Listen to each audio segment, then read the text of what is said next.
Welcome back at 6:18 right now, and we are on a bus, a school bus, like the school buses that a lot of your kids are going to be riding here, either starting today or last week, or most kids, as they'll be starting after the Labor Day weekend here. But I'm joined this morning by Fred Doelker and Don here from the Dean Transportation to talk a little bit about the situation that we're going to be facing in kids. And you guys have a lot of technology on these buses to make absolutely certain that the kids are safe and that they're provided with a safe ride, right, Don? That's correct.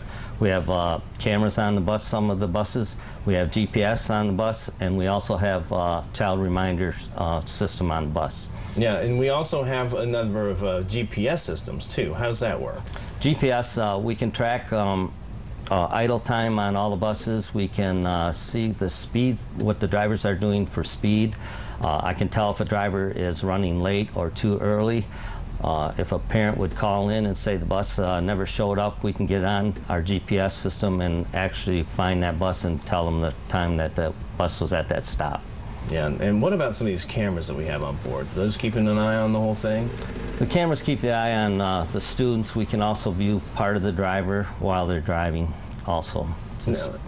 Either one of these things, if I'm a parent, can I look at either one of them? Can I see the GPS, or can I see the video that's being transmitted on the bus here, or that's being recorded? The GPS you would not be able to monitor whatsoever. That's done internally at the office. The cameras, most generally, we only let school administrators view the cameras. Can I request that a school administrator take a look at my bus then? Yes, you can. If that's the case? So then we can go through at least the principal at the school then. You can say, hey, I'd like you to take a look at that video here. Correct. Because I think there might have been a problem that day. Yep, the school administrator and ourselves will view the camera. Okay. Any other technology you guys are using here to make sure that kids get to their destination safely? We make sure that in the morning we check in the kindergartners and the first graders, make them sit up towards the front of the bus. And at night we also make sure, provide the drivers with an alpha list on every student who gets on and off the bus, and that's turned in nightly to us so we can track the students. All right, Don Sinke with Dean Transportation. I forgot your name earlier there, but this is Fred here. And Fred, we're talking about as far as the bus drivers are concerned, their perspective on this. What are you arming the bus drivers with to make sure that they can keep everything in order on the bus? Well, the bus drivers need to set the rules for the students on the very first day to keep things safe.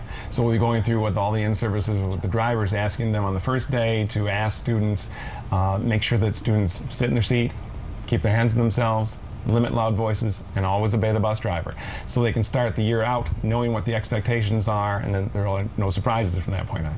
Okay. Well, Fred, you've got a lot of other tips for us here, especially for those of us who are going to be driving around these buses, because once the buses hit the roads, there are lots of driving rules that you have to keep in mind if you pull up behind one or are near one on the roads. And Fred's going to be taking a look at those coming up here in about half an hour with Emily Leonard, so you want to stick around for that. Emily? Thank you, Brett. Daybreak is helping you and your kids get ready to go back to school all week long. Coming up at 6:50 this morning, we're heading back out live with Dean Transportation on that bus to take a look at what you need to know when you see a bus on the roads. And then tomorrow morning on Daybreak, we'll have an expert from Jungle Driving School here to talk about how you can reinforce safety when your teens hit the road on their own.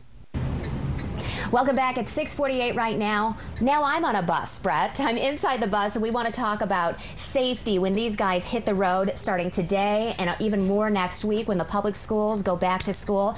Joined this morning by Dean Transportation's Fred Doelker. We're talking about safety, and I think everyone needs a reminder about what to do when they encounter a bus picking up students. There's some confusion over this. There really is. Yeah, Emily, I know it's confusing for everyone because sometimes they see a bus on the side of the road. Normally we've been conditioned that when we see a bus pulled over, we want to stop. Okay. But unless the red lights are on the top, think of it as a stop signal. Okay. If they're driving down the road and see the big yellow lights on top of the bus come on, they know that that bus is going to stop, and eventually a red light is going to come on. If you see a bus on the side of the road with the red lights on it, you need to stop. You must stop.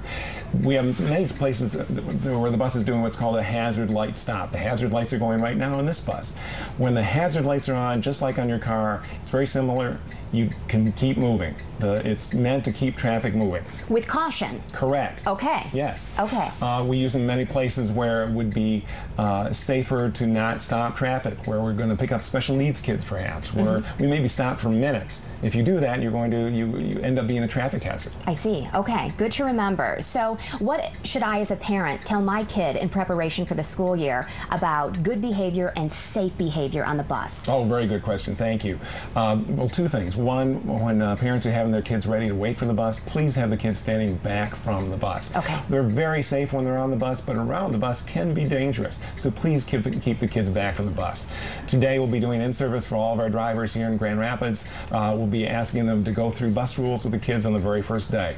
Many districts have a list of bus rules. I'd like them to remember 4 things. Okay. If they could please have the kids remember 4 things: to sit in the seat, limit loud voices, hands to themselves, and always obey the bus driver. Great rules to remember. And I wanted to point out one thing that I noticed when I got on this bus that's different from the last time I was on a bus years ago. The seats are higher, and that is a safety improvement. I mean, it may have gone into effect years ago. I haven't been on a bus for so long, but that's really interesting to me. And tell us about that. Well, the seats were high for a long time, but now they have gotten even higher. It is part of what's called compartmentalization on the bus. Okay. If there is on the crash on the bus, you are going to slide up against this nice soft seat, and the people in front behind you are sliding up to the front of their nice soft seat, and then you're going to slide back, and then your head and neck are protected by this seat back so that you do not extend your head and your neck over the back of the seat. Many of the injuries come from neck injuries in a crash. Okay. And the bus really does limit those injuries. We're glad to hear that, and I feel so much better about sending our kids back to school now that we have some advice under our belts. Fred, thank you so much You're from very Dean welcome. Transportation.